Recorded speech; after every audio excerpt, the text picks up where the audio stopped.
Modo Protegido, el podcast de un autoproclamado programador de videojuegos. Comenzamos.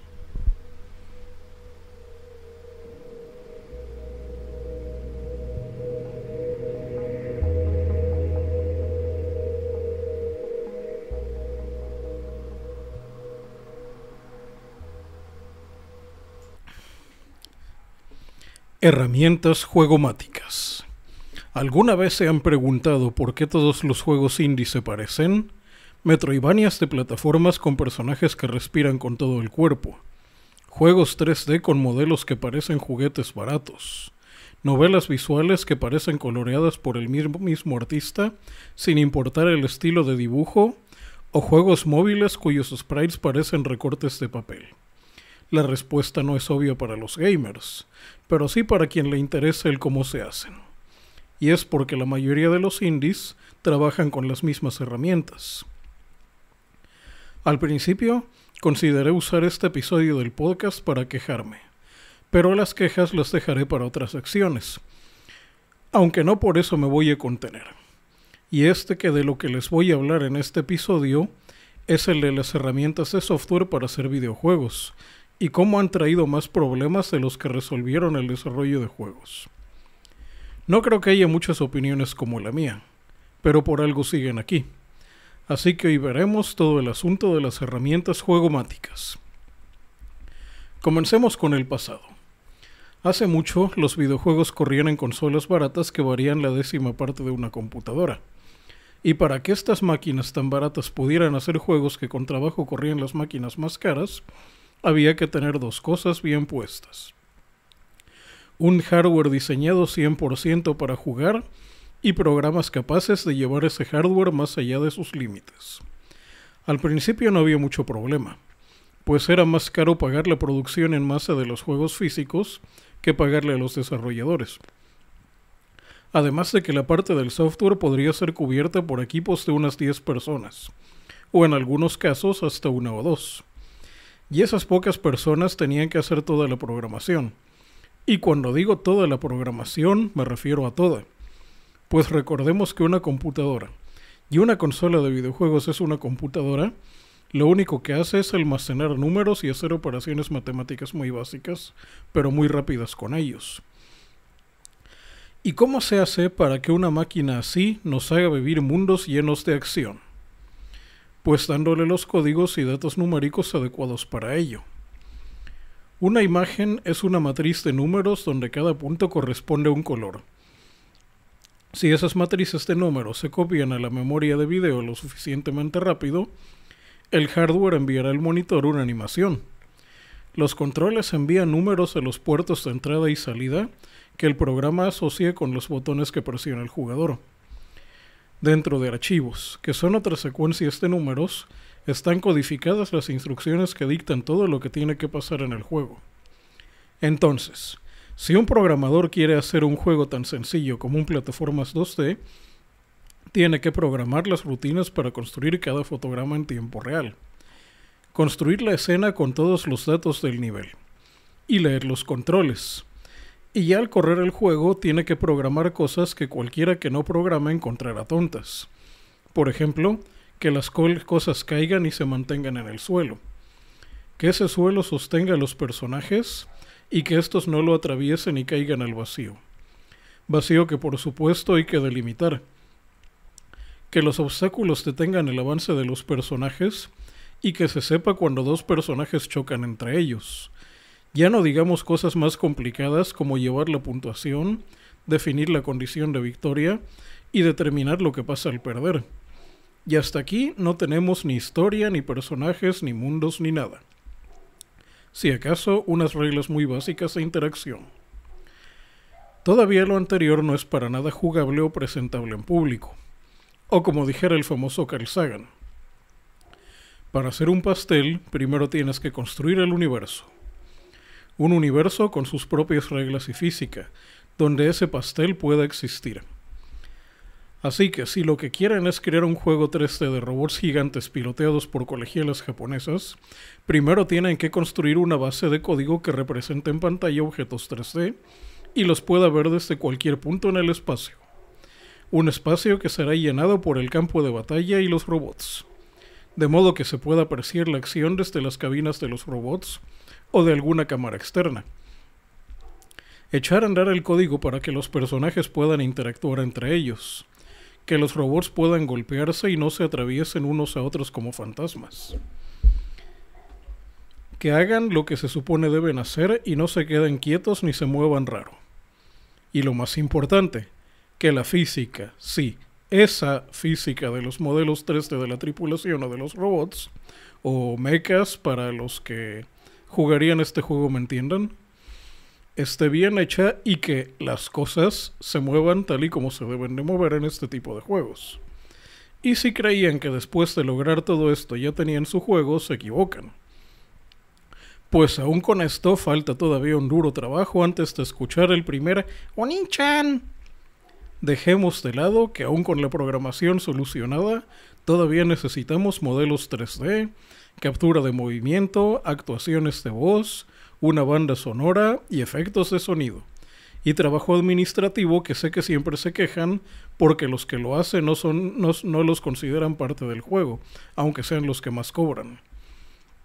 Digamos que esto último ya lo tienen, porque alguien le sacó dinero a algún inversor de capital vampiro y con ese dinero pagaron a un montón de diseñadores hipsters con Macs.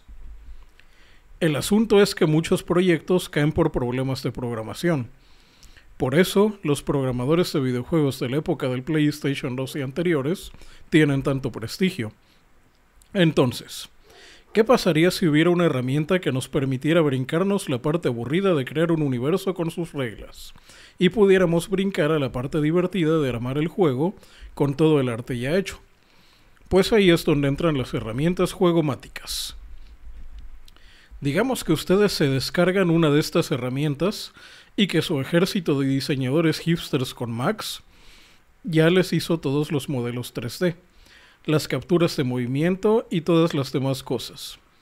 Ahora lo único que necesitan es alguien que sepa manejar la herramienta juegomática y él se encargará de cargar todos los archivos de arte del juego, llamados assets entre los que hacen juegos, y escribir algunos scripts remotamente parecidos a código de programación para que los modelos 3D hagan cosas. Y listo. Ya tienen su juego 3D de robots gigantes y colegialas japonesas para vendérselo a todos los otakus de Steam.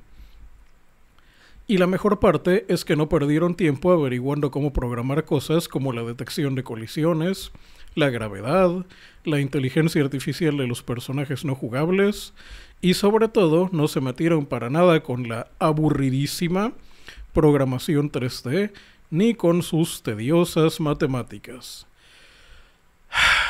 Sarcasmo off. Bueno, creo que con eso ya se dan una idea de la estima que tengo por estas herramientas. Pues lo más cercano que hay a la programación en todo el relato anterior es la parte de los scripts. Son tan sencillos que cualquiera con un mínimo de experiencia con bases de datos y cosas web puede aprender en un mes viendo videotutoriales en YouTube. Pero todo esto nada más enoja a los programadores. Si quieren hacer enojar a un artista, las herramientas juegomáticas también tienen tiendas de assets donde pueden comprar por separado modelos 3D, sonidos y hasta rutinas de movimiento y scripts ya hechos. O hasta encontrar un juego completo igual al que quieren hacer para que lo adapten a su gusto por unos pocos miles de dólares, que puede parecer mucho, pero es menos que lo que costaría pagarle a uno o más diseñadores que podrían tardarse meses para crear algo igual. Ya no digamos de un equipo más grande. Todo esto hace que hacer un videojuego sea mucho más fácil que antes. Y el problema es precisamente ese, que hacer juegos se ha vuelto tan fácil que mucha gente está haciendo juegos. Y son gente que no es tan buena para la programación, y como en su mayoría son gente que no son buenas para la programación, acaban haciendo juegos que ni siquiera aprovechan al máximo las herramientas. Incluso esto se presta a que algunos sean víctimas del infame asset flip. El asset flip es cuando alguien toma un juego de otra persona, sin pagar, y le cambian los assets para hacer un juego nuevo, entre comillas, y venderlo. Aunque hay casos más descarados en los que ni asset flip llegan. Copian el juego tal cual, le cambian el nombre y lo ponen gratis en tiendas de apps. Eso sí, cargado de anuncios para obtener dinero gratis. ¿Cómo es esto posible? Pues es posible porque todos usan las mismas herramientas. Además de que allá afuera hay mucho abusivo. Pero las herramientas juegomáticas han traído otro problema, el de los ports.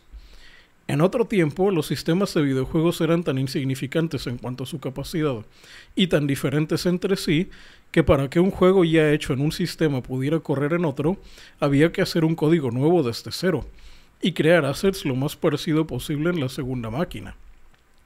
En muchas ocasiones, más que ports, eran nuevas versiones del mismo juego. Y en contadas veces, incluso el port era superior al original. Ejemplo Ninja Gaiden, que nadie recuerda su versión de arcade. Y lo único que tenía de su original era el nombre, pero eso era antes. Hoy la cosa es diferente, pues los sistemas de juego son muy poderosos, y la mayoría de los juegos no aprovechan todo ese poder.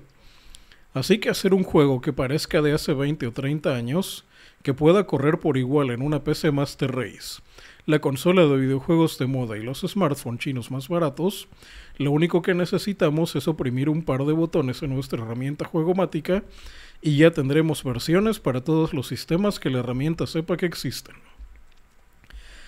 Aquí el problema es que si un indie quiere que su juego llegue a más clientes, va a tener que usar una de estas herramientas para que la portabilidad sea lo más rápida posible. De hecho, una de las razones para esta portabilidad obligada es apoyada por los fabricantes de consolas, porque eso permite que otros puedan hacer juegos para sus sistemas sin tener que darles detalles técnicos de estas ni herramientas de desarrollo especializadas.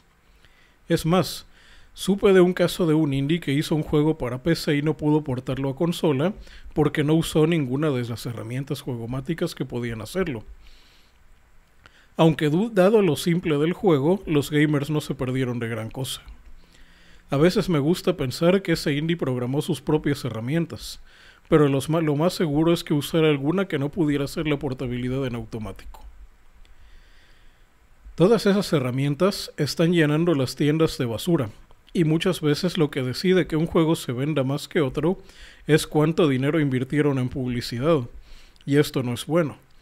Pues cierto personaje del que hablaré en el futuro afirmó que le dan ganas de hacer videojuegos ahora que hay tantas facilidades, pero ya arreglaré cuentas con él.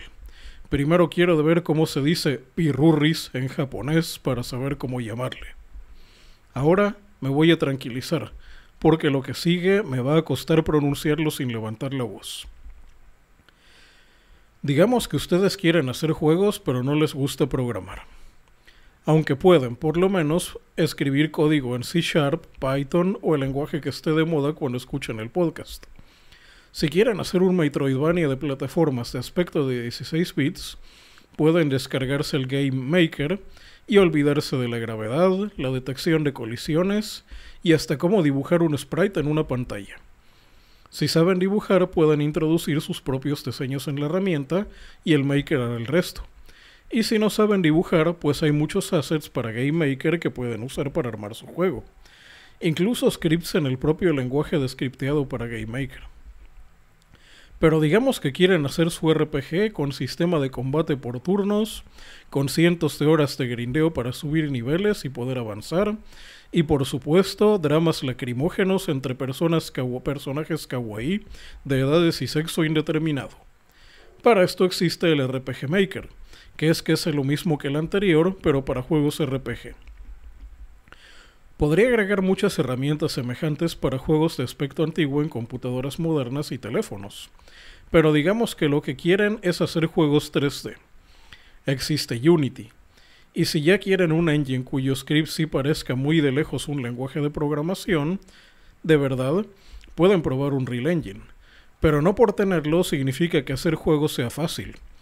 Hacer juegos con Unreal es difícil, aunque no tan difícil como hacer su juego con su propio engine. Hay muchas herramientas juegomáticas más para no programar tanto. Pero diré algo a favor de estas herramientas. Hasta ahora no he visto casos cercanos en los que se haya llegado al límite de estas herramientas, sobre todo del Unreal Engine. En casos más lejanos, incluso he visto que logran cosas que al menos yo no creí que fuera posible hacer con él, como los juegos en los que los modelos 3D imitan el dibujo a mano. Sin duda, una mejora de los modelos de plástico industrial con los que los juegos que no aprovechan este engine llenan sus contenidos. Usar un engine o cualquier herramienta juegomática es legítimo dentro de ciertas condiciones. El problema es que le dan a los principiantes y a los inversionistas un exceso de confianza. Quiero decir, que al tener de inicio tantas cosas pueden creer que todo lo que necesitan ya está ahí. Al final resulta que no pueden hacer cosas tan simples como implementar un sistema de guardado de partidas o hacer un menú que pause la acción del juego. Y la bola de nieve va creciendo hasta que el proyecto queda paralizado. Pero eso ya es problema de ellos, y no de las herramientas que ya de por sí no las están usando como debieran. Yo mejor sigo con el desarrollo de herramientas propias. Fin de la transmisión. Y sí, ahora no hay VIP.